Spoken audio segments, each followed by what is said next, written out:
flowers. Just Hanoi at 4 p.m. There's really something nice about exploring alone. Nakakakalma. You cook it like that. He's teaching us how to eat this one.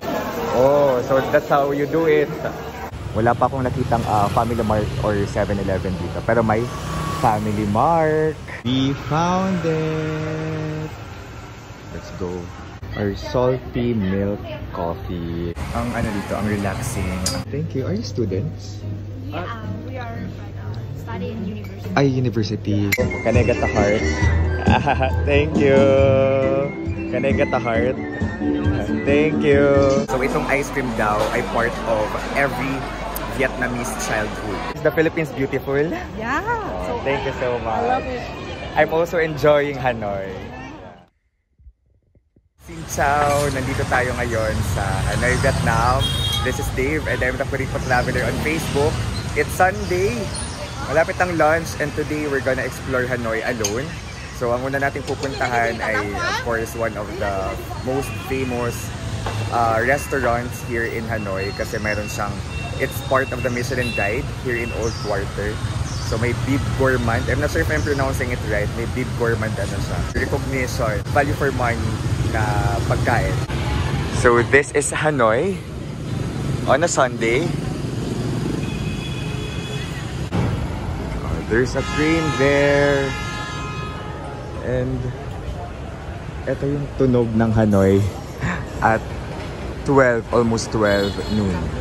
So kung kayo ay magpupunta dito sa Vietnam, pwede nyo gawin yung mga activities na ginawa namin, na nabili namin sa Klook.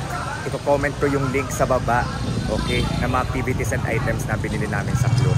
And of course, you can use my promo code para maka 5% off kayo sa Klook, Dave Gino. Kung may bago mang promo code, i-comment ko lang din sa baba.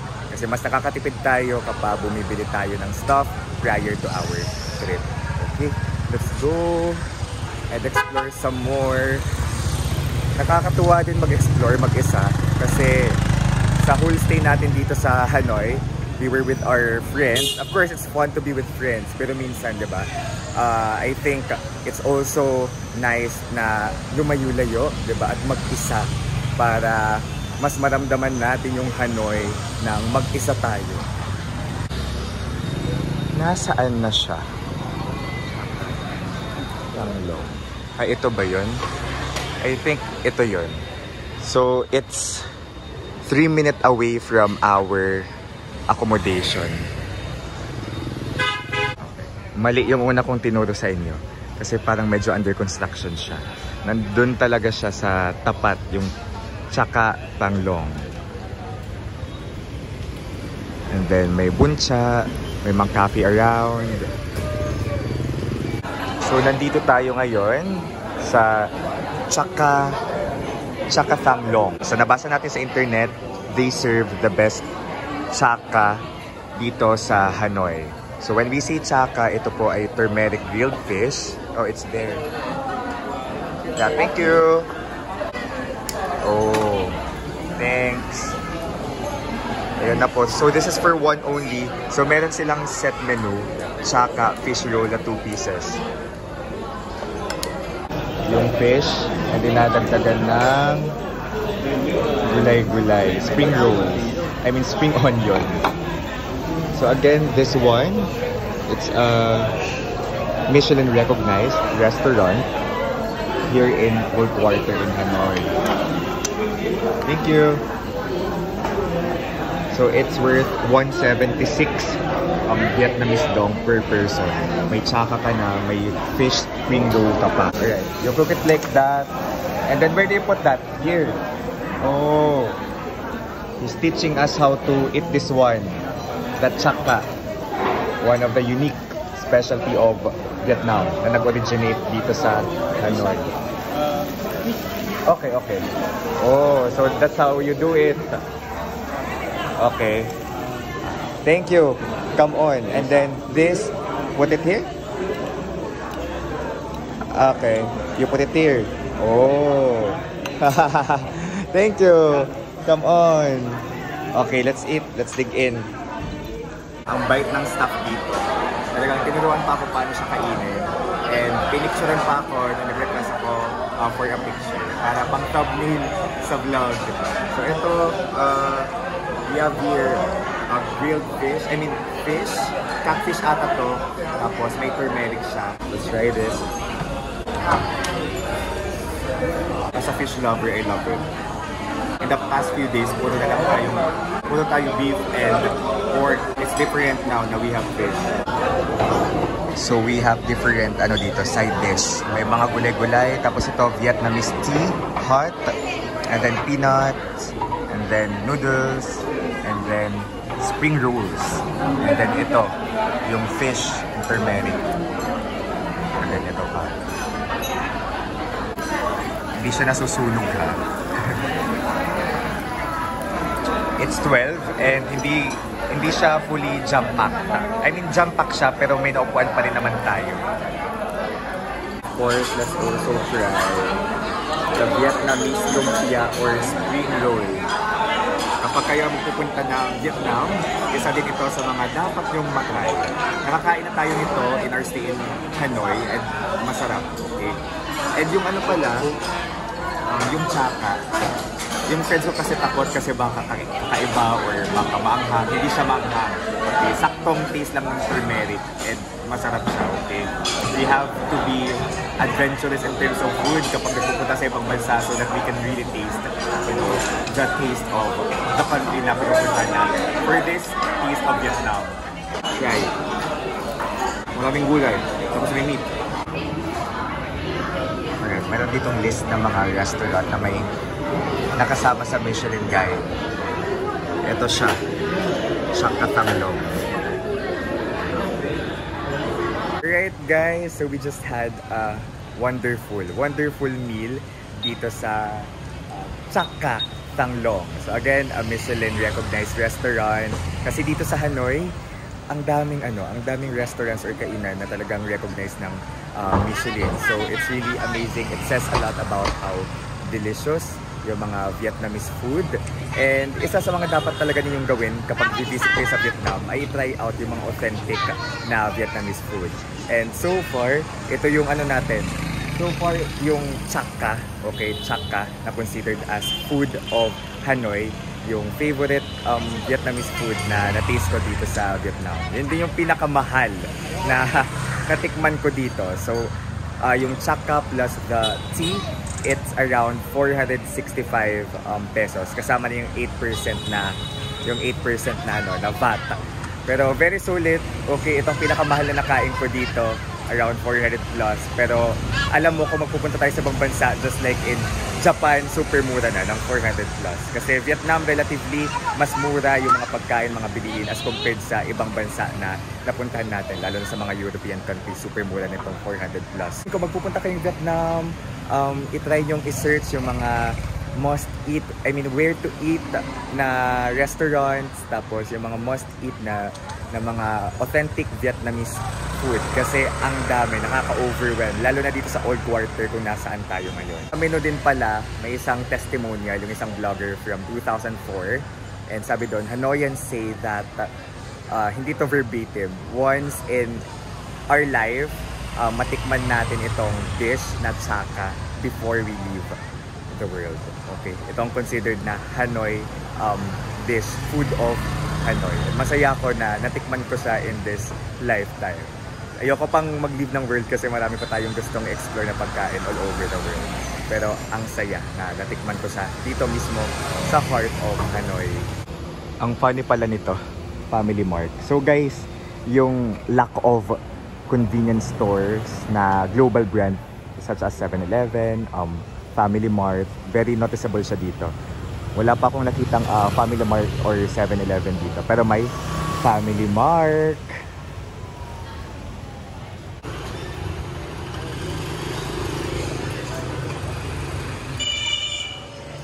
Ang relaxing lang ng Hanoi at almost 2 PM. Ngayon naman guys, after eating a delicious chaka, let's try out a coffee shop naman, a cafe here pa rin sa Old Quarter, yung Hidden Alley. So 11-minute walk siya from here and Sa Google, isa yun sa mga top rated. Nasa 4.8 yung stars niya sa Google. Mas mataas kesa sa ibang natry nating coffee shops in the previous days. Okay? So I can't wait to experience this one. Mukhang maganda daw yung ambience, tapos masarap yung coffee. Ito, Biahoy. Biahoy ang cheapest beer in the world. Ito, may mga titong nagiinuman at 2 p.m. If you're gonna visit Vietnam, one must try yung Biahoy. Ito lang nakakatakot dito sa Hanoi, yung tumawid. Pero sana yan lang naman. Oh my goodness. Kasi ang daming motor, tas ang daming cars. Ito naman yung bunsa na kinainan natin last 2 nights ago. May Michelin ano din siya. Kasama din siya sa Michelin Guide. Grabe. Nag-uumapaw sa mga kainan ang Old Quarter. Ayan. May banh mi. Marami ding spa around the area. And then again, coffee shops. It's all over the place. And then mga souvenir shops. Mga art shops. And here, coffee. Mga tour operators. Dito sa Hanoi, everywhere ay may flags. And then kita nyo rin yan na parang pedicab na pula. Uso din yan dito.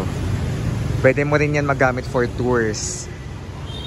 We found it. Ito yung labas ng Hidden Alley. Medyo hindi siya pansinin.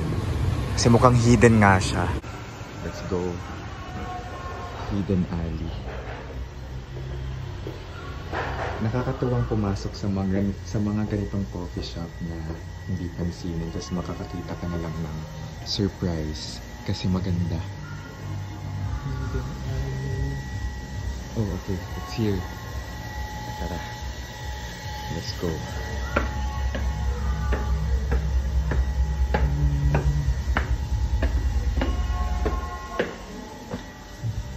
Here ba?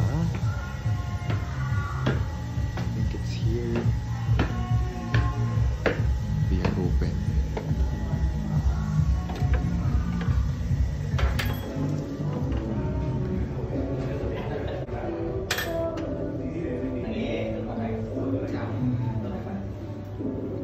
Okay, so we made it here sa Hidden Alley, and the recommendation here is what?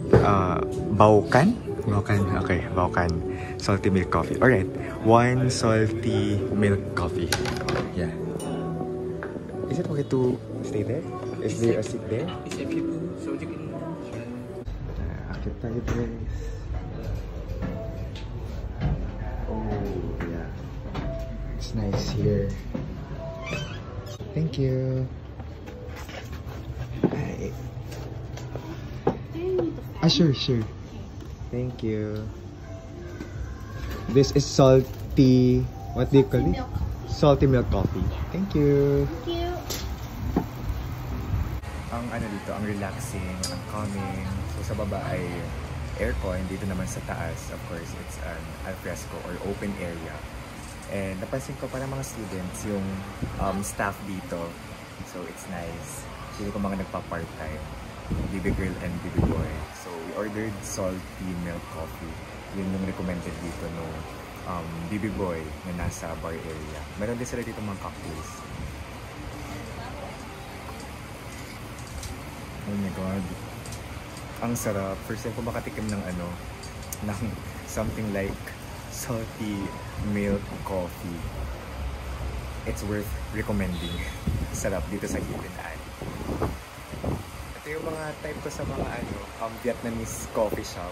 Alam mo yun, yung nasabi ko kanina, napapasok ka sa tagong lugar, tas ang bubungad sa'yo is a pretty place and delish coffee.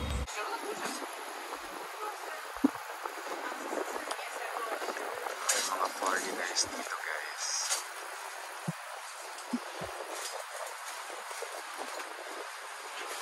So around 105 pesos. itong salt coffee. So Vietnam is really famous for their unique coffees. They invent different kinds of coffees, and yung salt coffee dito sa Vietnam is very traditional, and probably dito talaga nagsimula yung salt coffee sa kanila. Okay, sulit siya. My gosh, nasa 105 pesos lang. Imagine kung sa Pinas to na coffee shop, I think mas mahal talaga. Is it okay to collect cards? Yeah. Yes, thank you. How about you? Okay. Thank you. Are you students? Yeah, we are studying in university. Ay, university. How old are you guys? I'm 20. 20 you? 18. Oh, so young. Thank you. Bye-bye. May mga nag-ano dito. May mga students na nag-aaral. Tapos tama. Mga students dito yung staff. Let's go to our next destination. So nice here. Relaxing. So, kung student pa ako, tapos nag-aaral ako sa Hanoi, for sure, isa ito sa mga magiging favorite kong study area. I mean, study place. It's nice. Alright, so we just had our coffee.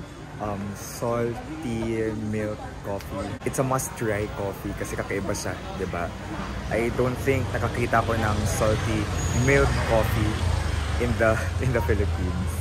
So, kapag kayo magpupunta ng Vietnam, baka gusto nyo mag-coffee hopping because, again, yung Vietnam yung second largest producer of coffee, if I'm not mistaken, after Brazil. Tapos, very unique yung mga coffee shops dito in Vietnam. May iba na hidden talaga, like this hidden alley, yung pinuntahan nating hidden gem cafe. Interesting cafes here in Vietnam. So, ayun guys. So far sa mga ininom ko, ang sarap lahat. Yung egg coffee, yung coconut coffee, tapos itong salty milk coffee. Okay, yun yung mga pinaka na-enjoy ko. Hindi ako guys, cafe or coffee reviewer talaga or food vlogger. Gusto ko lang kayong dalhin sa mga experiences ko dito sa Vietnam. Already 3 PM guys here in Hanoi, and after relaxing afternoon coffee, try naman natin yung isa sa mga ice cream na dapat daw nating matry if nandito tayo sa Vietnam. Oh, so this is the lake. And by the lake ay merong, pero in Vietnamese, I believe this is some sort of historical stuff na hindi natin mababasa. At 3 PM kasi nakaka-relax naman dito, mahangin, and nakaka-relax panoorin yung kalmadong lake dito sa Old Quarter. There you go. May mga nakatambay din dito guys na locals and foreigners din. Okay, I believe this is already the French quarters kasi nandito na yung mga luxury brands. Nandito tayo last time para kumain sa McDo. Sinasarado siya pag weekends. Ang taray. May pa-dance exhibition here.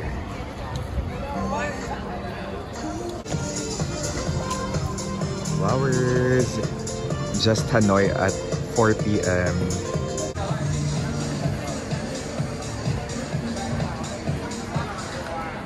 Excuse me, is it okay to collect hearts? Heart, is it okay to collect heart?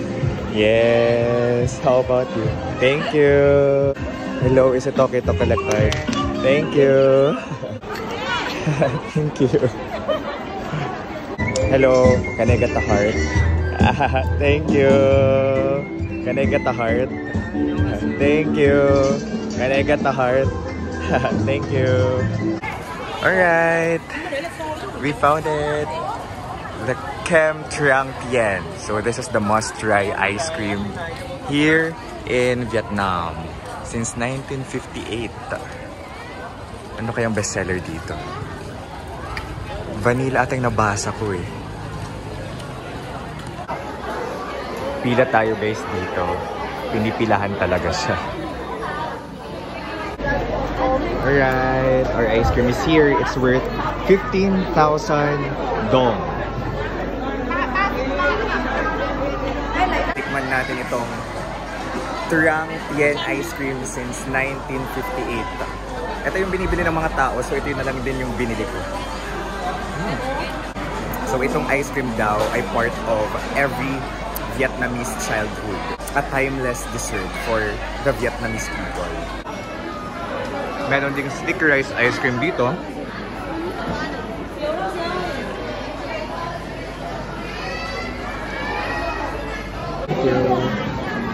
Hai cacao một cuốn. Let's go.